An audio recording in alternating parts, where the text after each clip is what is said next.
घरों की छत पर साउंड, पढ़ो रोज हनुमान चालीसा, करो त्रिकाल संध्या में ब्राह्मण हूं, ये चोटी रखता हूं 1.5 हाथ की लंबी, जनेऊ पहनता हूं, ब्रह्मचर्य व्रत का पालन किया है मैंने आज तक, मुझे दुख होता है इसलिए मैं तेज आवाज में बात कर रहा हूं।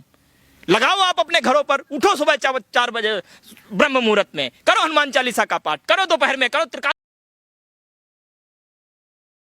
अजान सुबह कितने बजे शुरू होती है? 5 बजे शुरू होती है। अगर ये वास्तव में हिंदू हैं, सच्चे हिंदू हैं, हमारे सनातन की परंपरा यही है, हमारे सनातन में सुबह 4:15 4 बजे ब्रह्म मुहूर्त शुरू होता है, ब्रह्म मुहूर्त की बेला में उठने की परंपरा है, विधान है।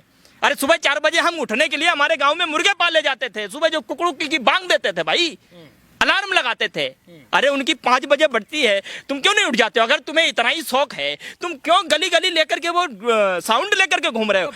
मैं कहता हूं ये जो तथाकथित हिंदू हैं, नफरती के रस में डूबे हुए, हाँ है, ये बड़ी अच्छी बात है, लेकिन किस संदर्भ में हो रहा है ये सवाल है। और उस सवाल का जवाब ये है कि ये जो चालीसा हो रहा है, ये चालीसा ना ही तो राम के समर्पण में हो रहा है, न हनुमान जी की भक्ति को जागृत करने के लिए हो रहा है। आप इसको कैसे कह सकते? ये मैं बिल्कुल कह सकता हूं, ये हनुमान चालीसा इस देश के मुसलमानों को, एक कम्युनिटी को टारगेट करके और पूरी दुनिया में ये संदेश देना चाहते हैं कि हम हिंदुओं के मसीहा हैं। मैंने आपसे पहले भी कहा था और मैं फिर कहता हूं कि ये हिंदुओं का यदि सबसे बड़ा कोई दुश्मन इस देश में है तो वो बीजेपी और आरएसएस है।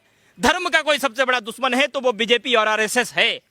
ये देश को समझना होगा, देश के लोगों को जानना होगा। 7 साल राज करने के बाद, बीते 700-800 सालों में कभी हिंदू खतरे में नहीं था, धर्म खतरे में नहीं था, सनातन संस्कृति खतरे में नहीं थी। आज तुम 7 साल के बाद आए हो और तुम जो है हिंदू, मुसलमान, हलाल, झटका, पटका, लटका, ये सब बोल बोल करके, ये सब नफरत फैला फैला करके यार तुम ये बताना चाहते हो कि हिंदू खतरे में है ना? हिंदू खतरे में नहीं है। हाँ, यदि तुम ये नहीं करोगे दोस्तों, तुम्हारी कुर्सी जरूर खतरे में है, क्योंकि तुम्हें मालूम है इसी से ही हमारी सत्ता है, इसी से ही हमारी कुर्सी है। और एक चीज मैं और